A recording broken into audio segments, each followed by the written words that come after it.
Pemirsa, Satpol PP Kota Palembang nyetop ke sementara aktivitas pengelolaan parkir yang dikelola PT Kuala Permai di Komplek Rajawali Village, Palembang. Langkah tersebut merupakan tindak lanjut dari hasil evaluasi administrasi yang dilakukan Pemkot Samo DPRD Kota Palembang.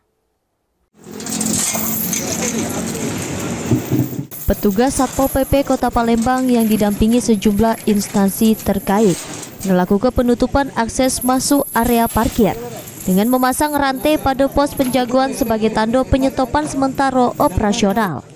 PLT Sekretaris Satpol PP Kota Palembang Budi Ritonga nyebutkan, dari hasil pemeriksaan oleh Dinas Penanaman Modal dan Pelayanan Terpadu Satu Pintu atau DPMPTSP Palembang, PT Kuala Permai tidak ada izin pengelolaan parkir. Menurut Budi Ritonga, penyegelan sifatnya sementara sampai PT Kuala Permai selesai memenuhi segala ketentuan perizinan pengelolaan parkir. Hanya bersifat sementara. Apabila izin penyelenggaraan parkir sudah lengkap, maka dari PT Kuala Permai silakan bersurat resmi kepada pemerintah Kota Palembang melampiri semua yang ada perizinan tentang penyelenggaraan pemerintah Kota Palembang.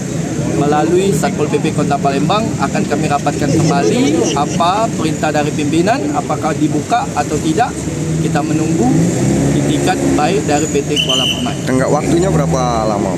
Sampai waktu yang tidak ditentukan, sampai mereka mengurus perizinan. Mulyadi, PAL TV.